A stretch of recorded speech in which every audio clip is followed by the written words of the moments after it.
नमस्कार दोस्तों, बहुत बहुत स्वागत है फिर से मेरे यूट्यूब चैनल में। आज आप लोगों के लिए लेके आ गया हूँ फिर से एनसीएल फोरमैन मैकेनिकल के क्वेश्चंस जो आपके एग्ज़ाम में काफ़ी इंपॉर्टेंट रोल प्ले करने वाले हैं। आज मैं आप लोगों को हिंदी इंग्लिश दोनों में अपने वॉइस में पढ़ के आपको सुनाने वाला हूँ, तो बहुत ही मज़ेदार वीडियो होने वाली है। तो ध्यान से देखिएगा और लास्ट तक देखिएगा।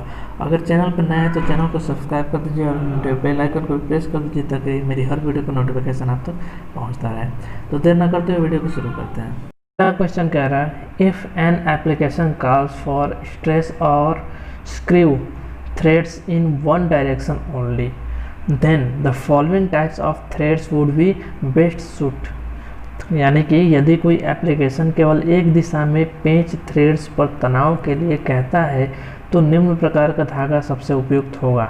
आपका ऑप्शन है वर्ग, एक्मे, बटाई, BSW या फिर मेट्रिक। तो ऑप्शन नंबर सी सही हो जाएगा, बटाई यानी कि बट्रेस।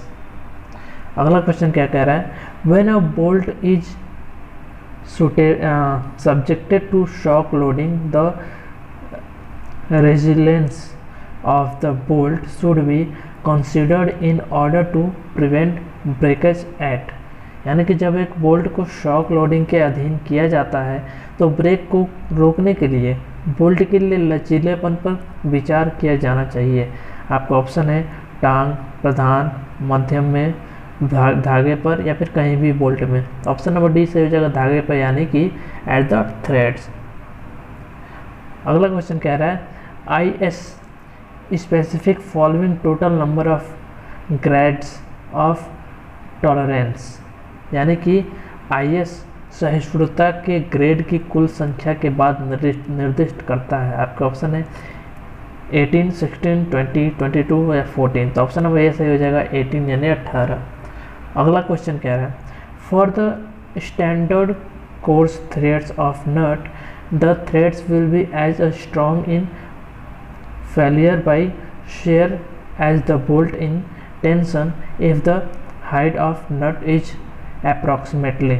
यानी कह रहा है यहाँ पे नट अखरोट कर दिया हिंदी में, बट यहाँ पे नट समझिए आप। नट के मानक मोटे धागे के लिए धागे कतरनी द्वारा विफलता में उतने ही मजबूत होंगे जितना कि तनाव में, यदि नट की ऊंचाई लगभग है। आपका ऑप्शन है 0.4 गुना, 0.6 गुना, 0.7 गुना, 0.8 गुना, बोल्ट के सामान्य व्यास का 0.9 गुना। तो ऑप्शन नंबर इस जगह 0.4 गुना यानी कि 0.4 टाइम्स। अगला क्वेश्चन कह रहा है, एलन बोल्ट आर यानी कि एलन बोल्ट है। अब आपके ऑप्शन है सेल्फ लॉकिंग बोल्ट, सादमे भार के लिए डिजाइन किया गया, विमान अनुप्रयोग में प्रयुक्त, सिर में हेक्सागोनल अवसाद के साथ प्रदान किया गया, या फिर एक समान तारक बोल्ट। ऑप्शन नंबर डी से हो जाएगा सिर में हेक्सागोनल अवसाद के साथ प्रदान किया गया, यानी कि provide with the hexagonal depression in head. अगला क्वेश्चन कह रहा है,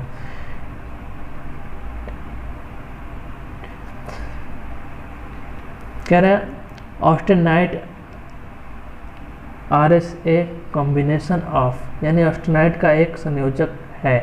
आपका ऑप्शन है फेराइट और सीमेंटाइट, सीमेंटाइट और गामा आयरन, फेराइट और ऑस्टेनाइट, फेराइट और आयरन ग्रेफाइट, या फिर पाइल और फेराइट। तो आपका ऑप्शन नंबर बी से हो जाएगा सीमेंट और गामा आयरन। अगला क्वेश्चन कह रहा है, the transistor is made of, यानी कि ट्रांजिस्टर बना होता है, अब किससे बना होता है? चांदी से, सोना से, कॉपर से, जर्मेनियम से, जर्मन सिल्वर से। तो ऑप्शन नंबर डी से हो जाएगा जर्मेनियम से बना होता है। अगला क्वेश्चन कह रहा है, lead is proud into the joint between the pipes, this pipes में बी मेड ऑफ। यानी लीड को दो पाइपों के बीच संयुक्त में डाला जाता है, ये पाइप बनाए जा सकते हैं। अब किससे बनाए जा सकते हैं? कच्चा लोहा, विट्रीफाइड क्ले, या फिर एस्बेस्टर सीमेंट, या फिर ठोस, या फिर हल्के स्टील। तो ऑप्शन नंबर ए से हो जाएगा कच्चा लोहा यानी कि कास्ट आयरन। अगला क्वेश्चन कह रहा है, रिक्रिस्टलाइजेशन टेम्परेचर कैन बिलोड बाई है। तो यानी कि क्रिस्टलीकरण तापमान को कम किया जा सकता है। आपके ऑप्शन है धातु की शुद्ध, अनाज शोधन, कम तापमान पर काम करना, उपरोक्त सभी, उपरोक्त में से कोई नहीं। तो ऑप्शन नंबर डी से हो जाएगा उपरोक्त सभी यानी ऑल ऑफ द एबव। अगला क्वेश्चन कह रहा है कि pearlite is a combination of, यानी परलाइट एक संयोजन है, आपका ऑप्शन है फेराइट और सीमेंटाइट का, सीमेंटाइट और गामा आयरन का, फेराइट और आस्टेनाइट का, फेराइट और आयरन ग्रेफाइट, या फिर परलाइट और फेराइट का। ऑप्शन नंबर ए से हो जाएगा फेराइट एंड सीमेंटाइट। अगला क्वेश्चन कह रहा है अ सीपीएम फैमिली इंक्लूड्स, यानी एक सीपीएम परिवार शामिल है, आपका ऑप्शन है सीपीएम महत्वपूर्ण पथ विश्लेषण, सीपीएम क्रिस्टली प्लास्टेड, सीपीएम न्यूनतम लागत व्यय, या फिर सीपीएम आलोचनात्मक पथ निर्धारण, या फिर उपरोक्त सभी। तो ऑप्शन नंबर ई से हो जाएगा ऑल ऑफ द एबव, यानी उपरोक्त में से सभी। अगला क्वेश्चन कह रहा है PERT upon CPM technique can be used for following application, यानी पीईआरटी सीपीएम तकनीकों का उपयोग निम्नलिखित अनुप्रयोग के लिए किया जा सकता है।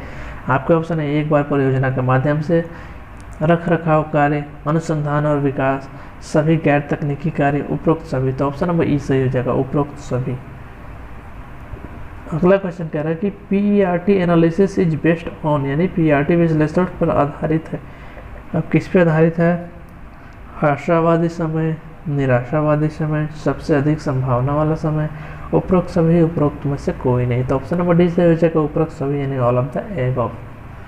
अगला क्वेश्चन कह रहा है इन अ पीईआरटी चार्ट, यानी एक पीईआरटी चार्ट में आपका ऑप्शन है सभी गतिविधियों को गिना जाना चाहिए, केवल महत्वपूर्ण गतिविधियों को गिना जाना चाहिए, केवल महत्वपूर्ण गतिविधियों को गिना जाता है, या फिर केवल चयनित गतिविधियों को गिना जाता है, या फिर कोई भी गतिविधि गिना नहीं जाता। ऑप्शन नंबर ए से हो जाएगा सभी गतिविधियों को गिना जाना चाहिए, कि यानी all activities should be numbered. अगला क्वेश्चन कह रहा है positive slack on a PERT indicated that project is, यानी एक पीईआरटी पर सकारात्मक ढलान इंगित करता है कि परियोजना है। अब क्या है?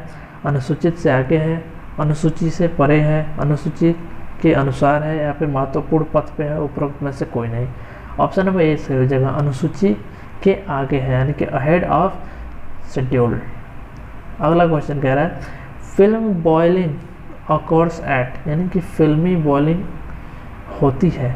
आपका ऑप्शन है बहुत कम दबाव, वायुमंडलीय दबाव, मध्यम दबाव, बहुत अधिक दबाव, उपरोक्त में से कोई नहीं। तो ऑप्शन नंबर डी सही हो जाएगा वेरी हाई प्रेशर, यानी बहुत ही अधिक दबाव। अगला क्वेश्चन कह रहा है fire tube boilers are limited to a maximum design working pressure of a, यानी कि फायर ट्यूब बॉयलर के अधिकतम डिजाइन काम के दबाव तक सीमित है। आपका ऑप्शन ए 1 किलोग्राम प्रति सेंटीमीटर, 6 किलोग्राम प्रति सेंटीमीटर, 17 किलोग्राम प्रति सेंटीमीटर, 100 किलोग्राम प्रति सेंटीमीटर स्क्वायर, या फिर 250 किलोग्राम प्रति सेंटीमीटर स्क्वायर। तो ऑप्शन नंबर सी से हो जाएगा 17 किलोग्राम प्रति सेंटीमीटर स्क्वायर।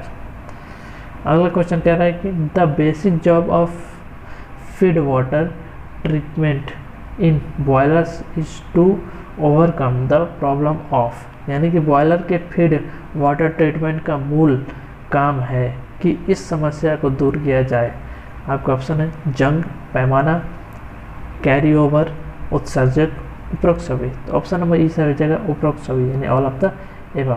अगला क्वेश्चन कह रहा है the extreme temperature with the increase in load in case of a boiler fitted with the radiation superheat,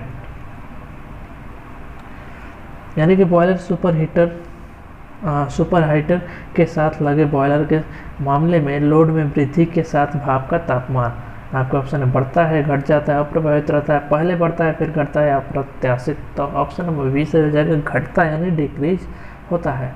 अगला क्वेश्चन की बात करें तो कह रहा है कि during the storage the heating value of coal, यानी कि भंडारण के दौरान कोयले का तापमान आपका ऑप्शन है बढ़ता है, घट जाता है, स्थिर रहता है। भंडारण की विधि के आधार पर वृद्धि या कम हो सकता है, या फिर उपरोक्त में से कोई नहीं। तो ऑप्शन नंबर बी से हो जाएगा घट जाती है, यानी कि डिक्रीज। तो ये थे आज के क्वेश्चंस। तो आई होप आपको समझ में आया होगा। तो कोई भी अगर डाउट हो, कोई भी क्वेश्चन तो कमेंट बॉक्स में जरूर करिएगा। Thank you for watching, thank you so much.